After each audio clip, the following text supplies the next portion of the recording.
Hey everybody, it's Jason Blaha here. You guys know what time it is. Time to talk about current events in the online fitness community. And for those of you who like these type of videos, please remember to click like down below. If you're not subscribed yet, hit that subscribe button. But over to the point, I stumbled across a video that OmarIsuf, the shaman philosopher of YouTube fitness, made about saying, look guys, you shouldn't just do bodybuilding. Now, that's not what I expected. I was kind of wondering where he was going to go with the video, so I checked it out. The title was clickbait, got my attention. It worked. You fooled me, Omar. I clicked on it and watched it. And interestingly enough, it went in a direction that I think is something I want to talk about, something I understand, something I try to explain to a lot of you guys. And essentially, he went in the direction of saying, look, a lot of you guys who are training for quote-unquote bodybuilding, and you're not a bodybuilder, guys. If you don't step on a bodybuilding stage, you're not a bodybuilder. You're someone who's training to look good. And by the way, most bodybuilders don't look good. They look horrifically bad even at the professional level. So I hate it when people, with a little side caveat, when they say, well, you're just jealous of bodybuilders, they look good. No, they look awful. Bodybuilders don't look good. So a lot of people, though, who train to look good, that's their thing. They want to look aesthetic. That's the term they use, right? They want an attractive body. That's why they're training. A lot of times what they do, though, they train in a way that ends up leaving them really, really small. And I think what he pointed out, he kind of segued into that by showing, look, this is how I look sitting here, you know, in a t-shirt in this lighting. And when I'm in the gym and I have a pump and I'm in a tank top with the right lighting, or a lot of the guys who are shirtless and they look a certain way in the right lighting with a pump, they look really big because they've gotten fairly lean. They've built certain show muscles up, but the fact of the matter is there's a big, big difference. There's an enormous difference between looking big walking down the street day to day in any lighting while wearing your clothes versus looking good on the camera. The thing you have to remember, a perfect example, you look at guys' height and body weight, and you can know real quick that maybe these guys aren't as big as they appear to be when the camera's older. So there's a difference between being camera big and actually being big walking down the street. Enormous difference. Enormous difference. And a perfect example, there's plenty of guys who right now, they put up their Instagram, their videos, whatever, they have a pump, they're in a tank top or shirtless, but they weigh 165 pounds, okay? 170 pounds.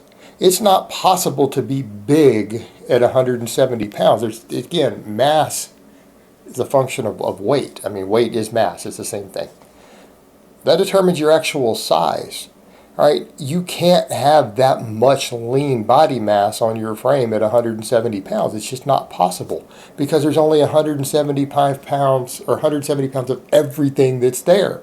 Bone, skeleton, skin, fat, organs. I mean, 170 pounds is just not big. Not for a grown average height male. Right? It's just not. Maybe a really short guy. That's not big. You just don't have any size. And I think that's the case in point that he's making. You can look big on the camera, but you may not really be big. And he had talked about, look, there's something to be said for not spending all your time trying to work these little show muscles just so that you look big when it's just you with a pump and the lighting. That's not going to be a good assessment of your size. And it's not even going to reflect on what you really think it is. Because a lot of the guys who do that, you throw them into a t-shirt and a pair of shorts and have them walk down the street and you don't think that that's a really jacked guy. You just don't.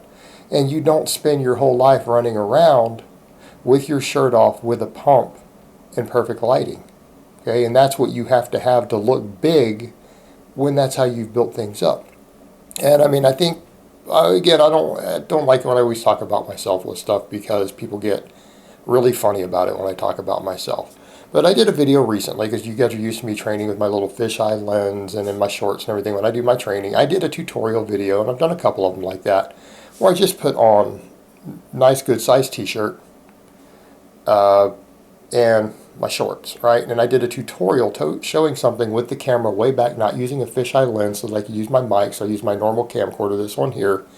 And people were like, oh my God, you look bigger than we thought you'd look just standing there inside of a rack for scale. Because you have scale at that point. You have no fisheye lens to distort anything.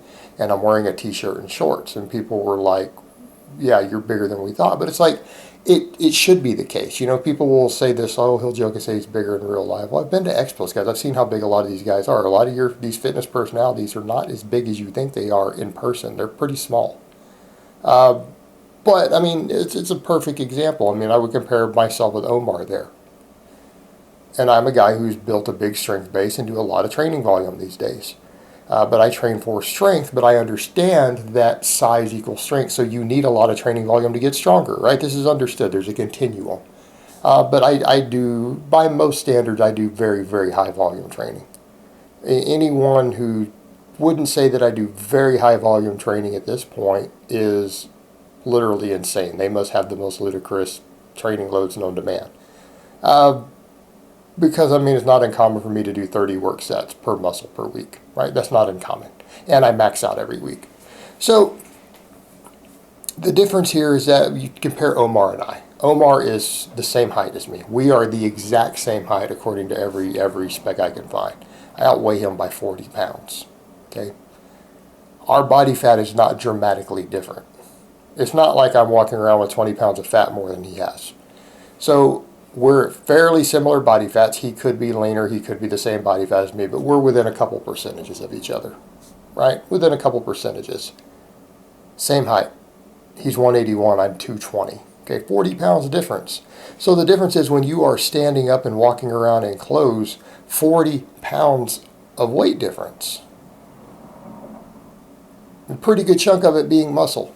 So that matters. It matters a lot when you're walking around. You can't hide thickness and mass.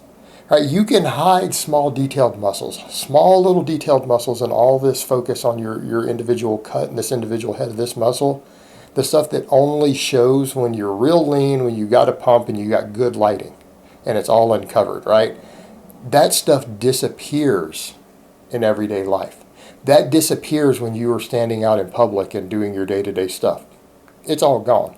You can't hide 20, 30, 40 pounds of extra actual mass, right? You can't hide that. You can't hide that.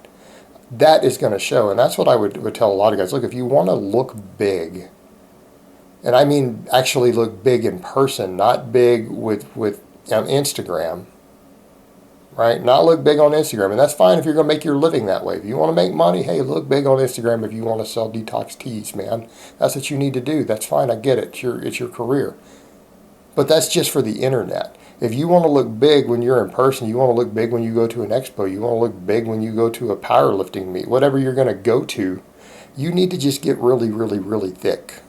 Okay? That thickness matters because you can't hide that.